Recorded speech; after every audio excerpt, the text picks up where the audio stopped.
안녕하세요. 반갑습니다. 명명입니다. 자, 오늘 그 영상 강의는요, 유튜버님 중에서 이제 저한테 메일로 질의를 보내준 내용을 가지고 오늘 영상을 한번 시작해 볼까 합니다. 우선 혼자서 이 산업기사를 준비하는 게 굉장히 쉽지 않은 부분이에요. 우선 이런 이제 산업기사에 대해서 이제 배치라든지 어떤 이제 설비 부분 또는 이제 시공 부분을 뭐 인터넷 자료를 통해서 공부하는 부분이 굉장히 좀 한계가 있다고 생각이 되는데 이렇게 혼자서 이렇게 하시는 것 자체가 굉장히 좀 대단하다고 저는 생각이 되고요. 좀 많은 응원을 좀 보내드리고 싶어요. 자, 아무튼 그 질에 대한 부분을 차근차근씩 하나씩 좀 살펴보긴 할 건데 제가 이 영상을 찍기 전에 제가 한번 살짝 들여다보긴 했습니다. 지리 부분을 내용을 이렇게 좀 잘 적어주시기도 하셨는데 우선 이 내용 부분 쪽으로 이제 또 본다면 독학한 건 치고 이렇게 굉장히 잘 하셨다고 이제 우선 칭찬을 드리고요. 뭐 이메일로도 좀 허접하다고 이렇게 많이 얘기를 해주셨어요. 얘기는 안 하겠습니다. 자, 그래도 굉장히 혼자서 열심히 하신 것 치고는 잘하셨다라는 응원의 멘트를 보내드리면서 강의를 한번 진행해 보도록 할게요. 우선 지금 이제 눈에 보이는 대로 몇 가지만 이제 얘기는 드리면서 넘어가도록 할 텐데, 이거를 하나하나 다 봐드리기에는 너무 많은 시간이 걸릴 수도 있기 때문에 제가 적절히 시간을 고려해서 좀 짚어드릴 수 있도록 하겠습니다.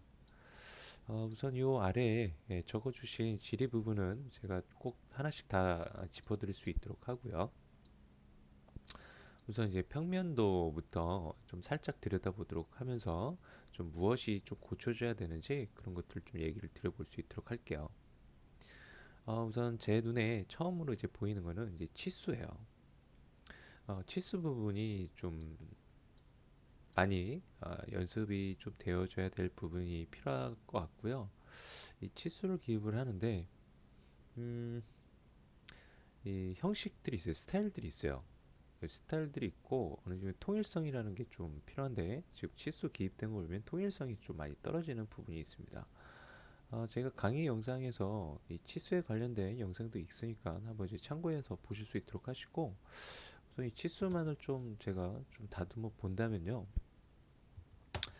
어, 딤 스타일에서 좀 유형 조정을 좀 해주도록 할게요.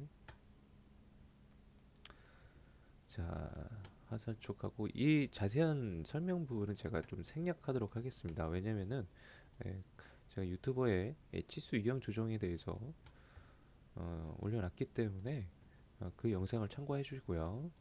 좀 빠르게 진행하도록 하겠습니다.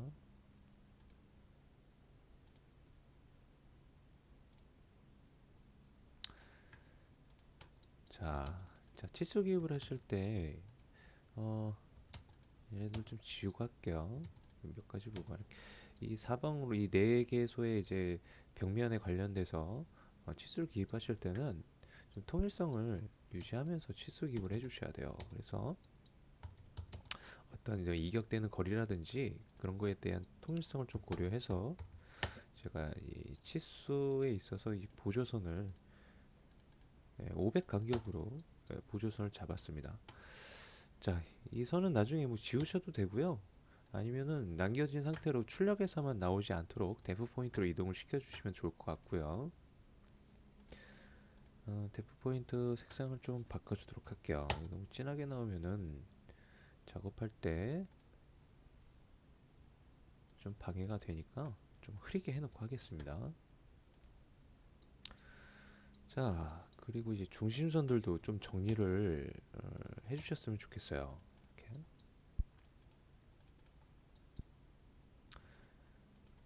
우선 대략적으로 좀 진행을 하면서 빨리빨리 좀 해보도록 하겠습니다.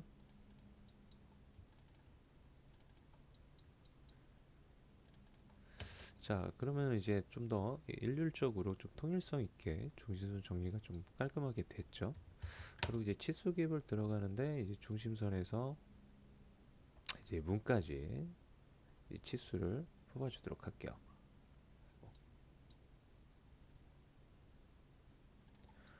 자, 처음에는 이 보조선의 길이가 좀 길게 나오는 게 좋습니다.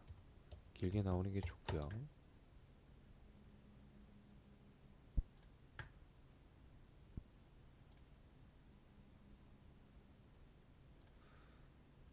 자, 이렇게 기입을 해주시고, 두 번째는 전체 치수 하나를 요 보조선 요 라인까지를 이렇게 짧게 그려주시면 돼요. 근데 아까 그리신 걸 보면은 여기서 이 끝에다가 이렇게 찍어 주셨단 말이에요. 치수 기입을 이렇게 하시면 안 됩니다. 자, 이렇게 이 라인이 같은 위치에서 이렇게 진행될 수 있도록 하셔야 돼요. 그리고 이제 옆에서도 이 보조선이 있기 때문에 이 보조선에 맞춰서 대충 할게요. 자, 이렇게 처음에 이제 길게 떨어지 요 길이가 요 길이하고 이제 동일하게 떨어지게 해주는 게 좋다는 이야기죠. 그리고 전체 치수도 마찬가지로 이렇게 하면 이제 통일성이 있게 되는 거죠. 이 치수 기입에서도 그런 것들이 좀 보완이 됐으면 좋겠고요. 아, 그다음에 여기 보면은 이 문 동선을 문짝이 지나다니는 동선을 히든으로 표시를 해주셨는데 우리가 도면을 설계할 때 이런 게 있어요. 선 종류가 어, 종류에 따라서 사용이 되는 의미가 다르거든요. 그래서 1점세선이 있고요. 그 다음에 또 2점세선이라는 게 있어요. 대충 할게요. 이렇게 2점세선. 그 다음에 지금 사용하고 있는 히든 선이 있는데 우리가 이제 보통 이제 기계 설계에서는 2점세선을 좀 쓰거든요. 이게 이제 가상에 이동이 되는 그런 이제 물체에 이런 2점세선으로 가이드라인을 표시를 해주게 됩니다. 근데 우리가 이 문이 보면은 이렇게 이동이 되는 거잖아요. 그래서 원래는 2점세선으로 표시해 주는 게 맞는데 이 건축이나 인테리어 설계에서는 굳이 2점세선을 쓰진 않고요. 이렇게 중심선으로 그냥 표시를 해주시면 됩니다. 그래서 이런 애들은 히든 선은 우리가 어떤 때 쓰냐면은 보이지 않는 선, 어디 이제 숨겨지는 선 또는 평면도이지만 뭐 천정 구조적인 부분이 평면도에 좀 드러나 줘야 될 때 또는 천정도에서 평면도에 어떤 선들이 좀 천정에 붙어 있진 않지만 좀 표현이 돼야 될 때 그럴 때 이제 히든 선을 우리가 주로 쓴다고 보시면 돼요. 그래서 여기서는 이제 적합하지 않고요. 여기서는 이제 센터 라인으로 이렇게 표시를 해주시는 게 좋습니다. 그리고 지금 선 축척이라든지 그런 것까지는 설명드리지 않겠습니다. 지금 선 축척도 좀 다 잘 좀 다시 잡아줘야 되는 부분이 있어요. 스케일에 따라서 좀 적당한 좀 사이즈들이 있거든요. 그거는 이제 다음에 해드리도록 하고요. 우선 볼 게 너무 많기 때문에 이 정도만 설명을 드리고 넘어가도록 할게요. 그다음에 이제 천정도에서도 이제 마찬가지겠죠. 이와 같이 치수 기입을 해주셔야 될 거고요. 그다음에 이제 이런 범례를 이렇게 구석에다가 보통은 이제 위에다가 하지 않습니다. 범례 표시는 밑에 하단에다가 이렇게 표시를 해주고요.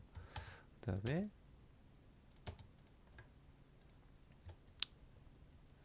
아이고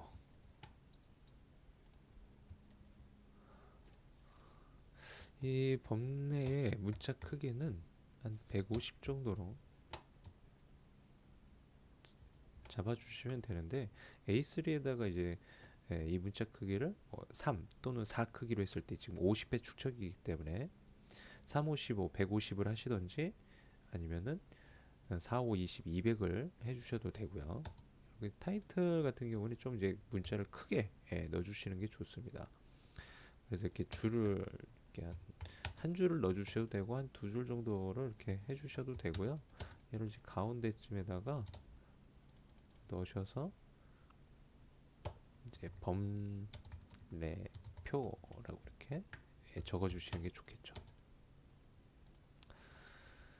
자, 지금 보시면은 이제 천정도에 지금 소방 설비 부분 관련하고 그다음에 이제 조명 기구 이렇게 같이 넣어주시는 건 좋은데 이 조명과 소방은 좀 분류해서 범례를 만들어주면 좋을 것 같아요. 지금 보면은 이 스모크 컬러도 이제 소방 설비 부분인데 지금 보면은 이제 화재 감지기 뭐 비상구 소방 들어왔다가 갑자기 공조 설비가 들어오고 그 다음에 조명 범례가 들어가고요. 이렇게 묶어주는 것보다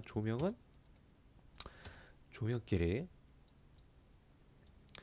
조명끼리 먼저 이렇게 조명으로 진행을 하시다가 그 다음에 이제 공조 설비 부분으로 진행하시다가 소방 설비를 이렇게 범례를 묶어주시는 게 좋고요. 아니면은 이걸 따로 범례를 따로 이렇게 소방 설비 범례와 그 다음에 공조 설비 범례를 따로 이렇게 분류해서 하시는 것도 한 방법인데 하나에다가 다 이렇게 그냥 해줄 수 있도록 하시고 이런 식으로 이렇게 좀 이렇게 중구난방 이렇게 해놓으시면 좀 좋지 않습니다.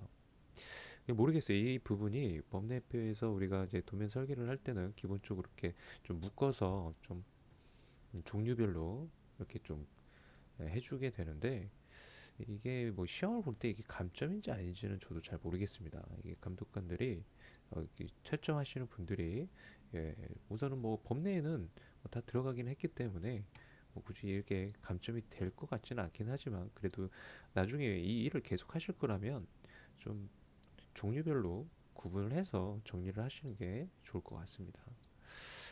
그리고 화재 감지기를 이렇게 F라고 써놓으셨는데 화재 감지를 이렇게 F로 쓰지 않고요 S로 넣어줍니다. S라고 이렇게 넣어줍니다. 그 다음에 이거는 이제 비상구 등이라고 쓰는 것보다 이제 유도등이라고 써주시면 좋을 것 같고요. 환기구, 점검구, 에어컨 이런 거 같은 천정형 에어컨, 천정형 이렇게 에어컨이라고 적어주시는 게 좋을 것 같아요. 그리고 이렇게 천정형 에어컨을 넣으시는데 얘가 이제 4A가 있고 그다음에 1A가 있고 2A가 있고 그래요. 지금 쓴 거는 이제 4A 또는 이제 2A 둘 중에 하나인데 보통은 이제 4A라고 이제 보시면 좋을 것 같고요. 그래서 옆에다가 천정 에어컨 4A까지 이렇게 이름을 멘트를 넣어주시면 더 좋을 것 같기도 합니다.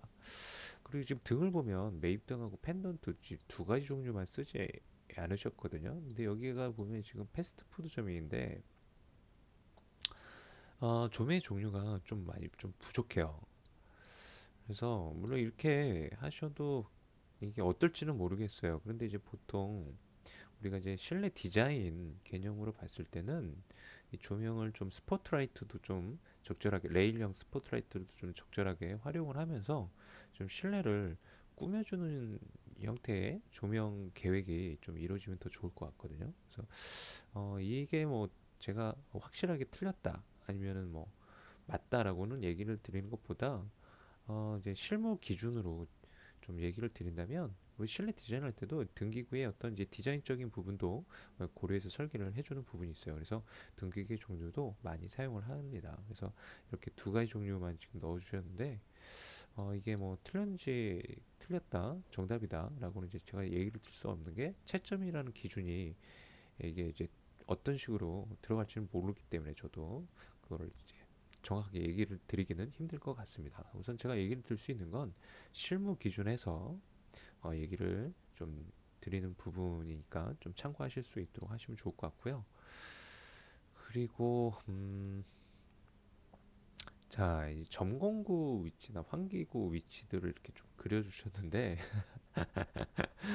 음, 뭐라고 해야 될까? 우선 그 점검구는 이 천정 속에 있는 설비 부분을 점검하기 위해서 사람이 그 안에 이제 들어갈 수 있는 그 통로라고 보시면 됩니다. 이 점검구는 사람이 이렇게 천정으로 이렇게 들어가서 어, 이렇게 설비를 이제 점검하기 위한 그런 이제 통로라고 보시면 되는데 얘 사이즈는 이제 얼마로 하셨는지 한번 제가 한번 재볼게요. 450에 450 잘 하셨고요. 그리고 보통은 이렇게 이제 한 끝에다 놓지 않고요. 이 센터에다가 둡니다. 센터에다가 이렇게 그 여기도 너무 바짝 붙이시면 안 돼요. 한 100 정도는 떨어뜨려 주실 수 있도록 하셔야 됩니다. 그리고 지금 이 정도 공간에라면요. 이 퍼이 하나 가지고는 굉장히 이걸 하나 가지고 에어컨을 가동을 한다? 그러면 덥습니다. 덥습니다. 한 두 개 정도는 들어가줘야 돼요. 여기 보면 전부 다 유리창이거든요.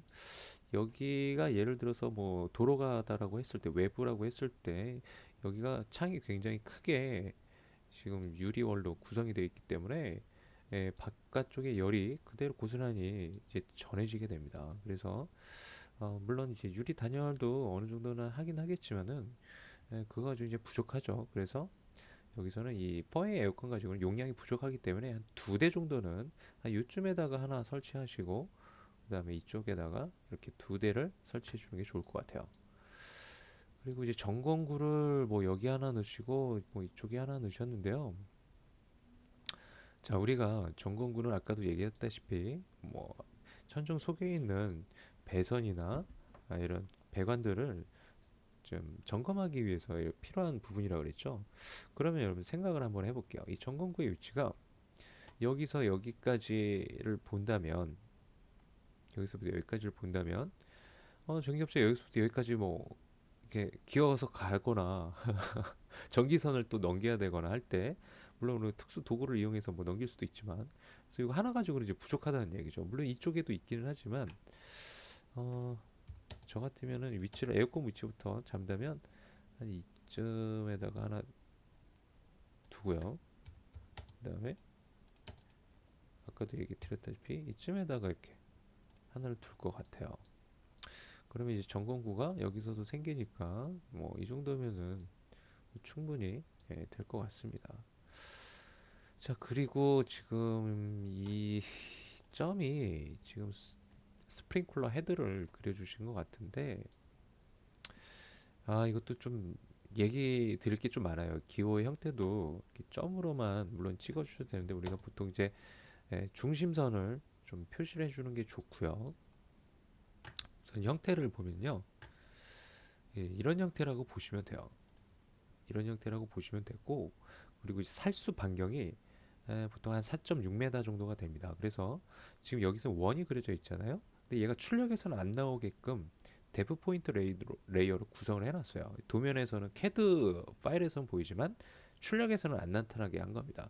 왜냐하면 이 가이드라인이 있어야 이게 살수 반경이라는 게 이 이 벽이 이 교차되는 위치들 있죠. 그러니까 물이 살수 반경에 다 들어와야 돼요. 벽면들이. 그게 이제 가장 큰 핵심 포인트입니다.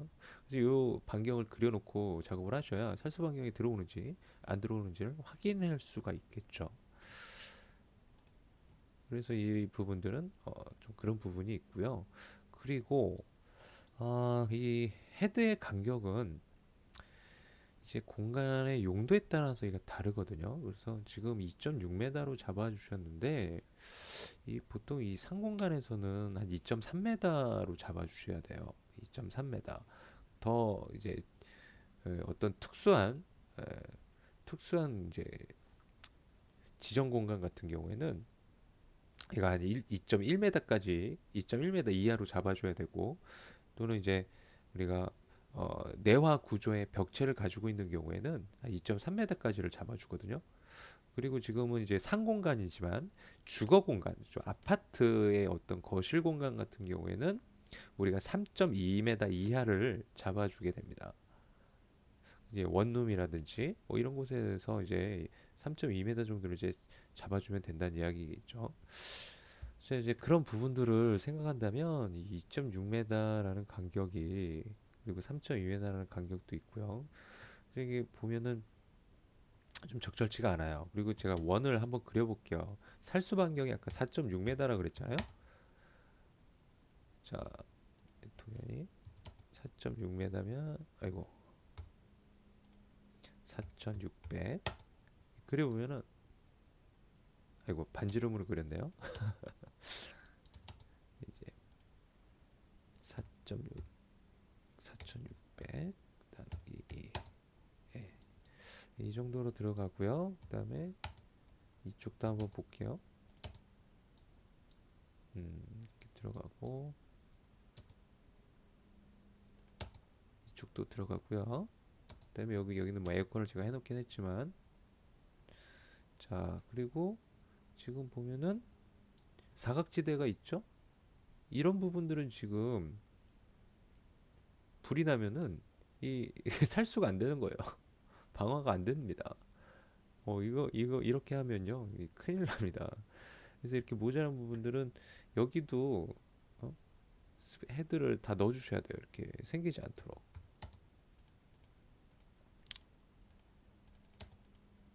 이렇게 이쪽에다 놓고 그다음에 이쪽에다가 하나를 넣어줘야 됩니다. 그리고 여기 이제 또 벽이 들어가 있기 때문에 이 안에도 별도의 또 스프링클러가 또 들어가셔야 돼요. 자, 이렇게 이제 헤드를 우리가 이제 시공 이제 위치를 정해주게 되는데, 아무튼 제일 중요한 거는 이 살수 반경이 들어가는 데 있어서 사각지대가 절대 생기면 안 된다는 겁니다. 여기가 지금 아슬아슬한데 여기 요만큼도 허용되지 않아요. 이만큼도 사각지대이기 때문에 이 소방에서 얘네들이 캐드 웜도를 가지고 얘네들을 이제 다 체크를 하거든요. 그래서 이런 거는 이제 문제가 됩니다. 그래서 이 살수 반경이 사각지대가 이런 정도도 허용이 안 되기 때문에 좀 넉넉하게 잡아주시면 좋고요. 그리고 이제 아까 제가 얘기를 드린 대로 공간이 어떤 공간이에 따라서 이 헤드의 간격은 이제 서로 이제 다르다라는 거를 좀 얘기를 드리고 넘어가도록 할게요. 자, 우선 도면에서는 그 정도만 설명을 드리겠습니다. 더 많이 좀 설명을 드리고 싶지만 우선 그 정도만 설명을 드릴게요. 자, 그럼 본격적으로 좀 질의를 해주신 내용을 좀 보도록 할게요. 자, 지금 레이어에서 이제 외벽선은 0.5로, 그다음에 가구, 글씨, 비닐, 창호 0.3, 중심선, 해치, 기호, 가삭선 0.1로 이렇게 해주셨는데, 지금 선 종류가 세 가지 종류로밖에 안 하셨어요. 그리고 우리가 이제 외벽선, 이 외벽선 이 구조 벽체죠. 구조 벽체가 0.5로 주게 되면은 나중에 출력했을 때 이제 미장선이라든지 이제 바탕면에 대한 선들이 너무 근접해 있어가지고 뭉개져서 나옵니다. 그래서 외벽선은 한 0.4 정도로 잡아주시는 게 좋고요. 그리고 이제 비내력벽. 이 비내력벽은 이것도 하나의 벽체거든요. 얘도 굉장히 두껍게 나와야 돼요. 그래서 얘도 똑같이 0.4 굵기로 그냥 해주시는 게 좋습니다. 그 다음에 창호, 그 다음에 가구 이런 애들은 0.2 굵기로 해주시는 게 좋고요. 그 다음에 중심선은 0.0으로 해주시고 얘도 마찬가지 0.05. 그 다음에 기호나 선 같은 경우에는 이제 0.1mm로 해주시는 게 좋을 것 같아요. 가산성도 0.0으로 해주시는 게 좋습니다. 지금 그리고 글씨에도 뭐 0.3이라고 출력 굵기가 이렇게 들어가 있는데, 여러분들이 이 글씨는요 이렇게 어, 그래픽 폰트를 사용하는 경우는 이 아무리 이렇게 출력 굵기가 지정된다 하더라도 얘가 그 굵기로 나오지 않습니다. 이 폰트에 있는 굵기로 나오지. 이 굵기로 나오는 폰트는 따로 있어요. 바로 캐드 폰트가 이 굵기로 나오는 폰트들인데, 캐드 폰트가 어떤 거냐면, 자, 제가 새로 만들어서 한번 캐드 폰트를 보여봐 드릴게요.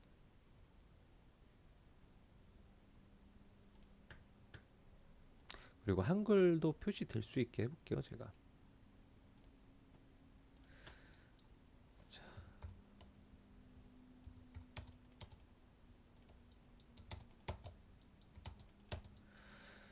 자, 얘를 보면은 제가 한번 캐드 폰트로 적용한 애로 스타일을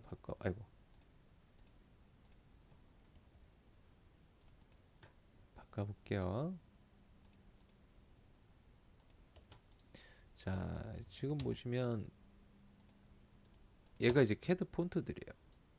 얘가 이렇게 캐드 폰트는 선의 속성으로 되어 있는 폰트 형태이기 때문에 이런 애들이 이 출력 굵기에 영향을 받아요.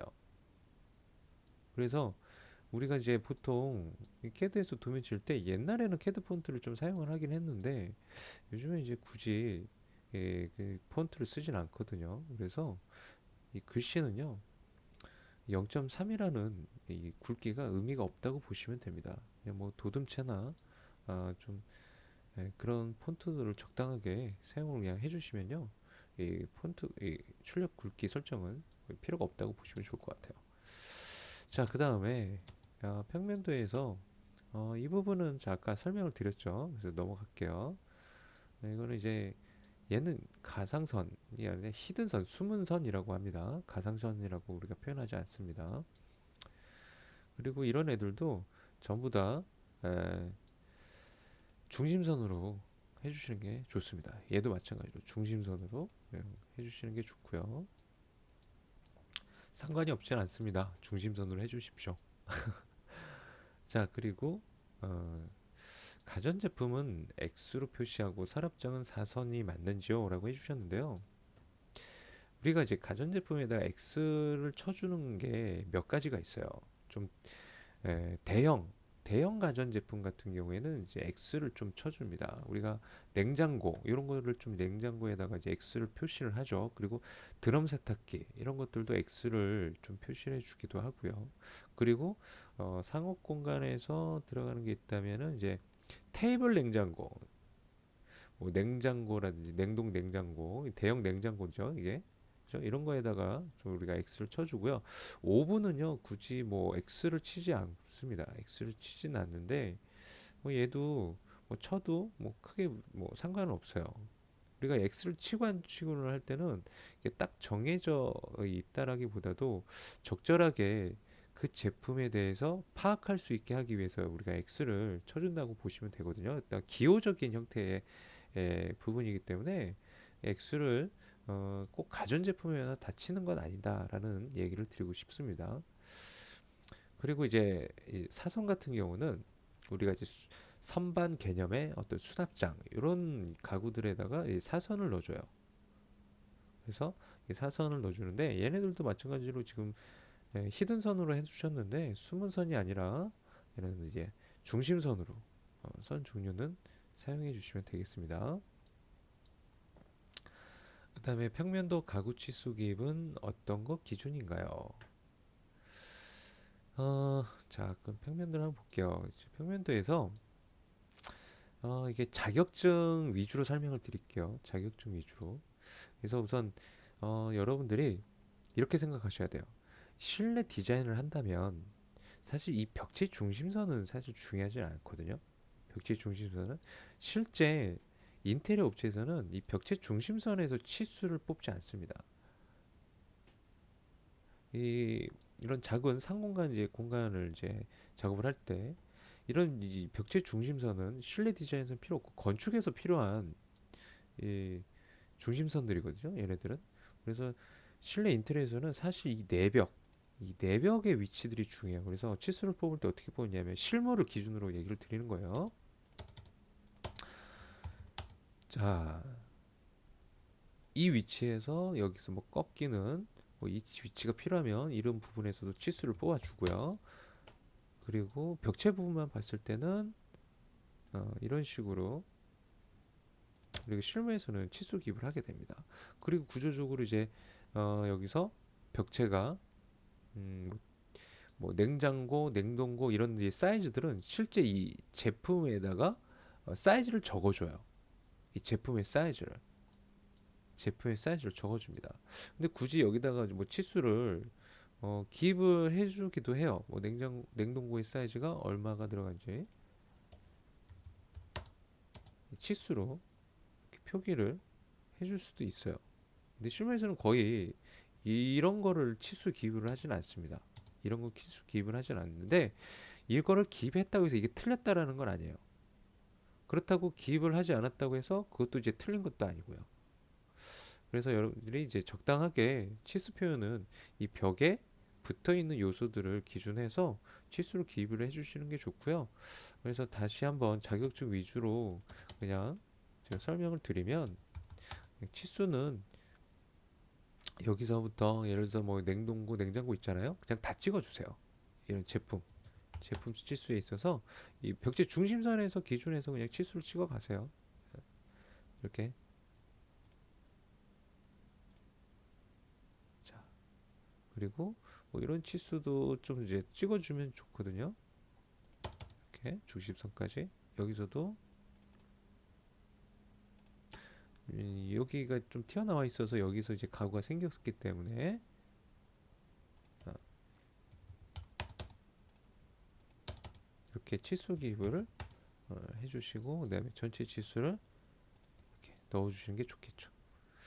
그리고 치수가 이렇게 1049 이런 식으로 나오면 안 됩니다. 뭐 909 이런 식으로 나오면 안 돼요. 제가 대충 찍어서 이렇게 지금 나왔는데, 제품 사이즈도 정확하게 그려주셔야 되고, 이걸 이렇게 실제 뭐 우리가 실제 배출하면 이게 사실 이게 살짝 틈은 있어요. 그런데 도면 설계할 때 이걸 떨어뜨리지 않습니다.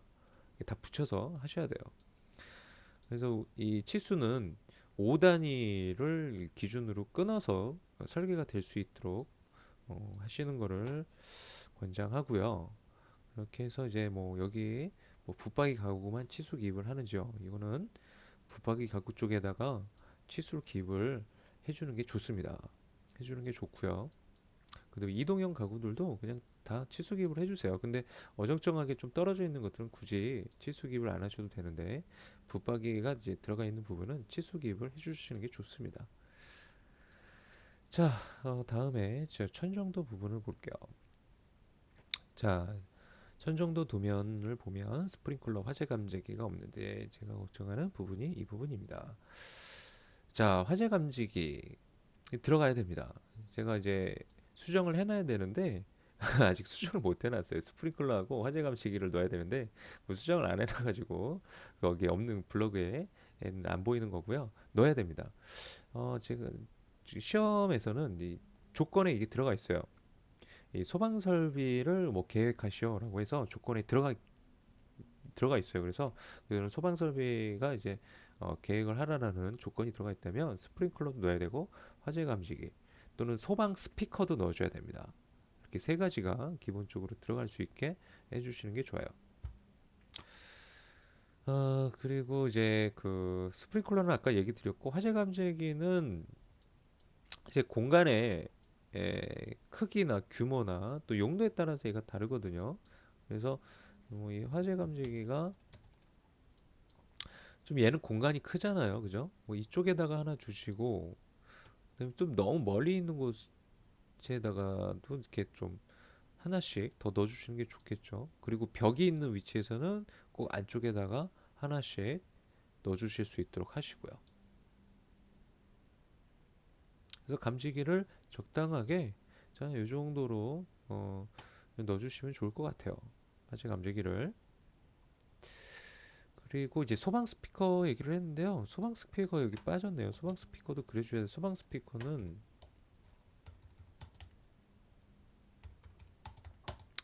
어떤 식으로 그리면 되냐면요. 아이고.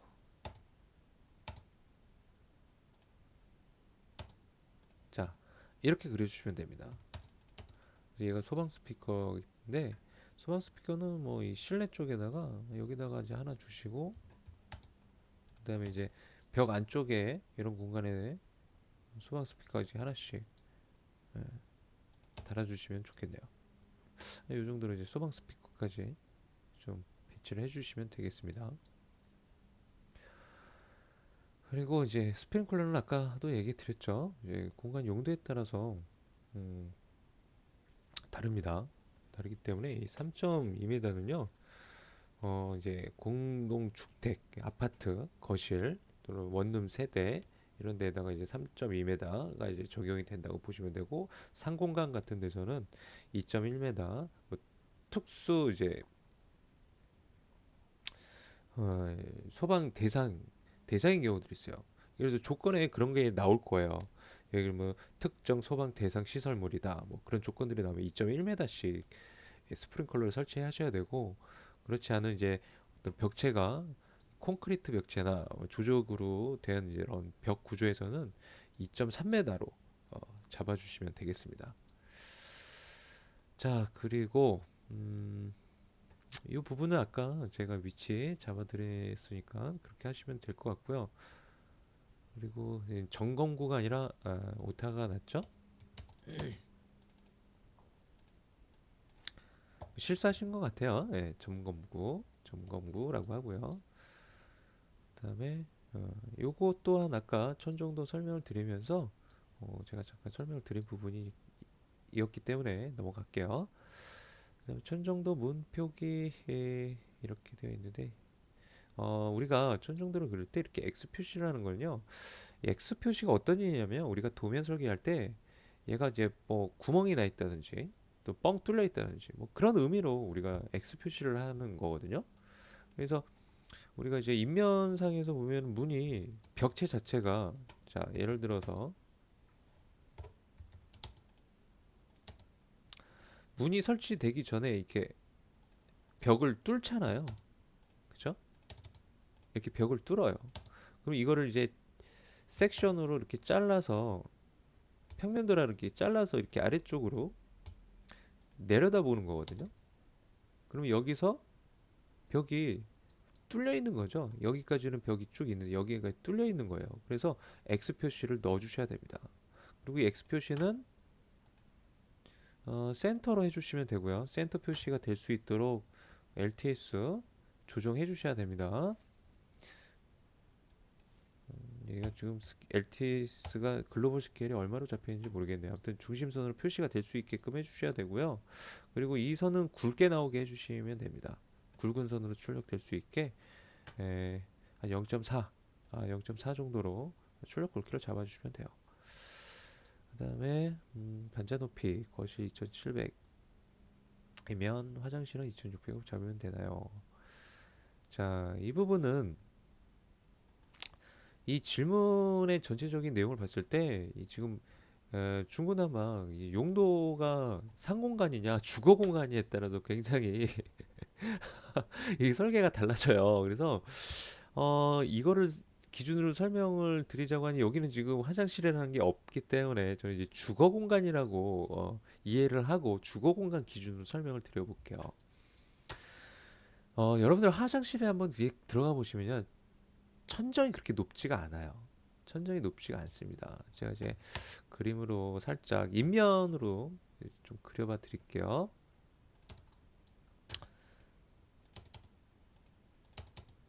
예를 들어서 뭐 이렇게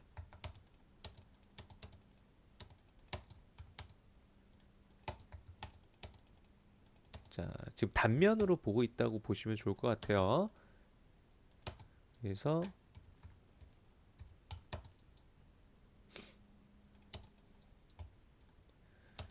이제 여기가 이쪽이 욕실이라고 보고요. 화장실 욕실이라고 보고요. 이쪽이 이제 실내라고 볼게요. 자, 그러면 이게 이제 벽이고요. 여기가 이제 벽이라고 생각을 하시고요.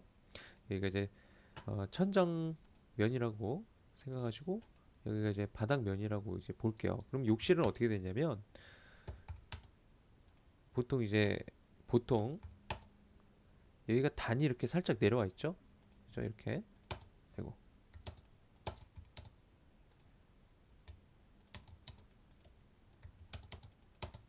이렇게 단이 내려와 있단 말이에요. 그래서 문 프레임을 여기다가 이렇게 설치를 합니다. 그렇게 단이 이렇게 내려간단 말이에요. 그러면 우리가 현관 쪽도 볼게요. 현관도 마찬가지로 단이 내려갑니다. 예를 들어서 이쪽이 현관 쪽이라고 볼게요. 그러면 우리가 레벨을 어디서 잡냐면 바닥 슬라브를 기준으로 봅니다. 바닥 슬라브를 기준해서 그 위에다가 우리가 마감을 치잖아요. 그렇죠? 슬라브 위에 마감을 치는데 이 슬라브를 기준해서 플러스 마이너스 0이고요. 거기서 이제 단이 올라가면 플러스 100이 되는 거예요. 또는 플러스 뭐 150이 될 수도 있고요. 또는 뭐 60이 될 수도 있고 그거는 이제 어떻게 설계가 조건이 주어지는지에 따라서 또 다르겠죠. 그래서 아무튼 이 슬라브 바닥면을 기준으로 플러스 마이너스 0 그리고 단이 올라간다면 당연히 플러스 100이 될 수도 있고요. 100이 돼야 되겠고요. 그 다음에 욕실에서는 또 이제 내려가잖아요. 똑같이. 그럼 이제 여기서는 마찬가지로 뭐 100이 떨어졌다. 현관처럼. 그럼 플러스 마이너스 0이 되겠죠. 여기는 욕실은. 그래서 높이를 보면요, 천정이 이 문 딱 높이에 맞춰서 시공을 해요. 문 높이에 맞춰서 이 문 딱 이 높이에 맞춰서 시공을 합니다. 실내는 좀 높고요. 실내는 높게 잡고 욕실 같은 경우는 이 위치에 맞춰서 우리가 SMC 천정을 달거든요. 물론 여기 딱 맞추지 않고 살짝 뭐 올리는 경우도 있어요. 상황에 따라서 이렇게 올리는 경우도 있긴 한데 가급적이면 이 문 위치에 딱 맞춰서 천정면을 우리가 이제 만들어냅니다. 그렇다면 예를 들어서 이 실 높이가 뭐 2,400이에요. 그럼 욕실은 여기가 뭐 맞박이 한 300 정도 떨어진다고 봤을 때 여기가 또 100 떨어져 있잖아요. 그렇죠? 그러면은 이 문 높이는 2,100이에요. 그리고 이 바닥은 100이죠. 그럼 총 욕실의 층고는 2,200이라고 보시면 되는 거죠. 2,200. 그거는 여러분들이 이 천정면을 올리셔도 돼요. 만약 얘가 올라가면 2,300이 될 수도 있어요. 그건 이제 여러분들이 설계자가 정해주는 거거든요. 설계자가 이게 뭐 이렇게 해라 뭐 이 위치가 높이가 딱 정해져 있는 건 아니에요. 이게 설계자가 이제 정해주는 건데 제가 이제 실무 설계할 때는 욕실의 천장이 그렇게 높아봤자 실용성도 없고 그리고 이제 자재도 또, 또 경제성을 고려해서 자재 마감이 붙는 면이 이 층과 높으면 또 더 많이 들어가죠, 당연히. 그래서 재료비 좀 재료비도 아끼는 부분도 생각을 했을 때 이런 요 정도 2200까지 천정 높이를 잡아도 된다라는 거를 얘기 드리고 싶습니다. 물론 이거는 또 딱 답이 있는 건 아니에요. 설계자가 뭐 상황에 따라서 더 높게 잡을 수도 있는 부분이기 때문에 그거는 참고하시기만 하시고요. 시험 보실 때는 그냥 제가 하는 대로 하셔도 됩니다. 이렇게 제가 하는 대로 설계를 해주시면 돼요. 틀린 건 아니기 때문이에요. 시공적으로 봤을 때 얘가 시공이 가능한지 안 되는지 이제 판단이거든요. 그것만 여러분들이 시공이 가능하게끔만 설계를 하신다면 에, 감점이라는 건 없습니다. 그리고 이 부분은 그렇게 이해를 하시면 좋을 것 같아요. 그 다음에 이제 평면도 리터칭 부분을 볼게요. 어, 이제 포토샵으로 이제 리터칭을 하기 위해서 평면도를 그려놓은 걸 이제 가져가잖아요. 이제 평면도를 이제 가져가셔서 하는데 중심선이나 이런 거는 안 가져가셔도 돼요. 왜냐면은 얘 출력을 포토샵에서 하는 게 아니라 이 평면도는 캐드상에서 출력을 해야 되기 때문이에요. 왜냐면 스케일이 맞아야 되기 때문에 출력 스케일이 평면도는 비트맵 형태의 프로그램이라서 얘가 이 정확하게 이 스케일 출력이 약간 틀어집니다. 맞지가 않아요. 스케일이 정확하게 맞지가 않습니다. 그래서 이 포토샵에서의 이제 리터칭은 그 그림 마감재만 리터칭을 하고 그 리터칭한 이미지만 이 캐드상으로 불러와서 작업을 하셔야 돼요. 아, 제가 작업된 거를 한번 보여드릴게요. 어떤 식으로 이제 작업을 했는지.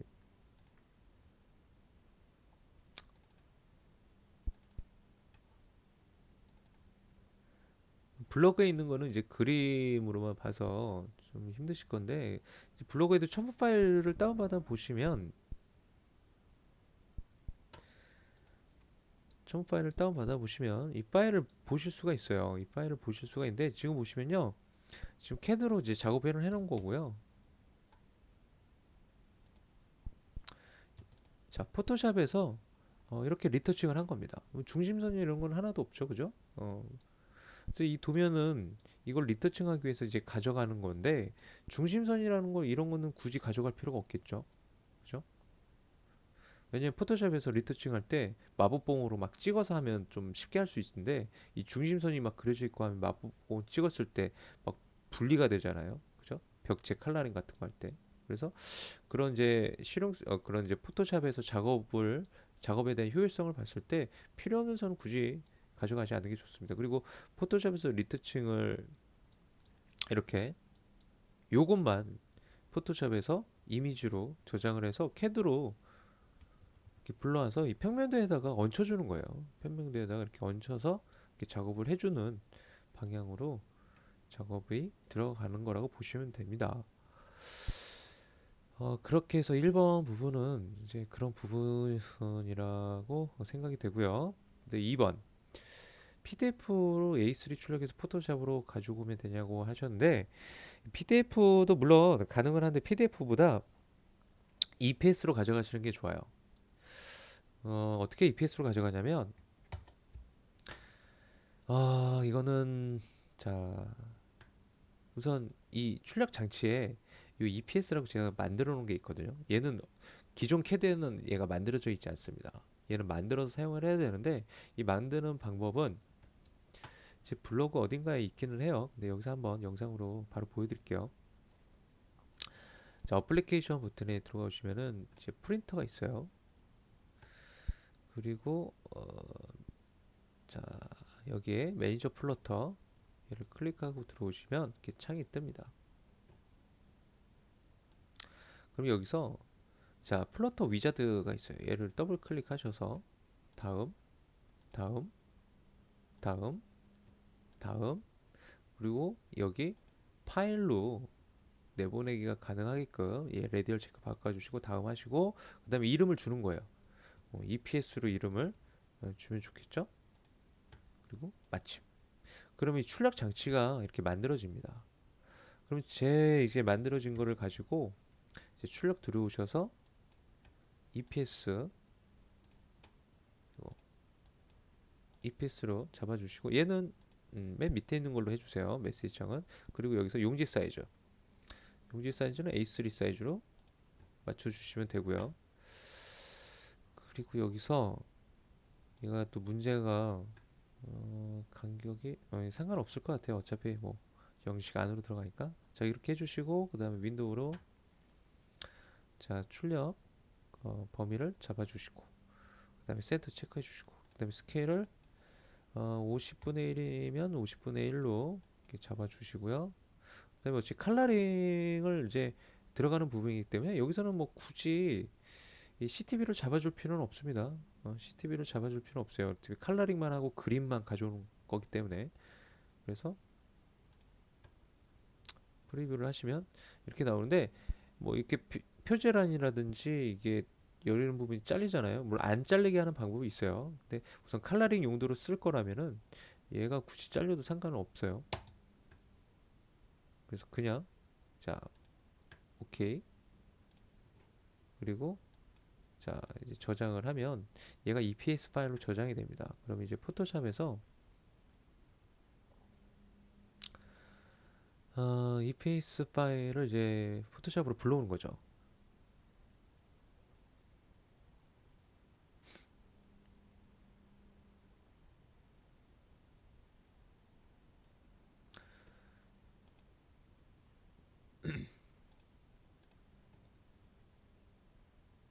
자 불러오실 때 주의할 점이 있어요.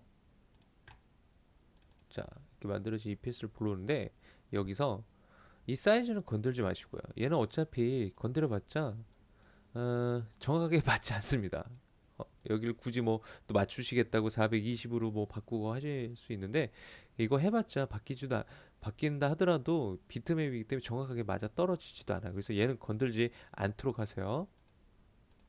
다시 걸든지 않도록 하시고 여기 이 부분 리솔루션 부분은 건드려 주시는 게 좋습니다. 왜 해상도가 좀 이제 좋게 에, 열어놓고 작업을 해야 나중에 캐드로 이미지를 갔을 때도 어느 정도 해상도가 나오기 때문에 얘를 어느 정도로 잡아주냐면 한 200 이상은 잡아주는데 그냥 300으로 잡아놓고 해주시면 좋을 것 같아요. 300. 자 그리고 이제 OK를 하면 얘가 이렇게 불러집니다. EPS 파일로. 여기다가 이제 컬러링을 하는 거예요. 얘가 이제 도면선이잖아요. 이 레이어는 그죠? 이제 컬러링 할 거는 이제 새롭게 레이어를 만들어서 여기다가 이제 컬러링을 진행을 해야 되겠죠. 뭐 벽체면 벽체, 뭐 바닥이면 바닥. 그래서 불러오실 때는 예를 들어서 뭐 벽체를 뭐 레이어 2번에다가 뭐 검정색으로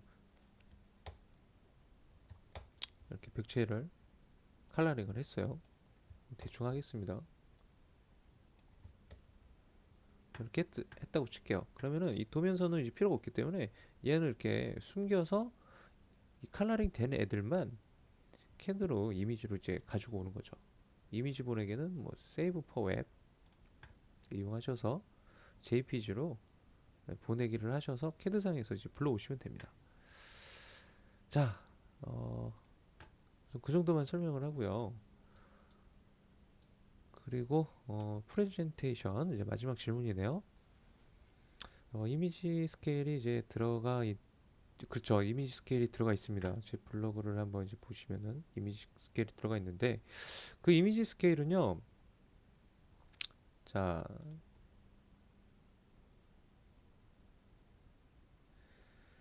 제 블로그로 접속을 먼저 해서 보여드리도록 할게요.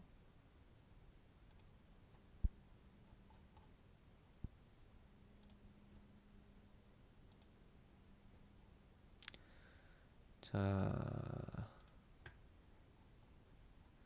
보시면 자 이렇게 이미지 스케일을 이제 넣는데 얘는 조건에 얘가 굳이 들어가 있지 않거든요. 그래서 얘는 사실 안 넣어도 상관은 없어요.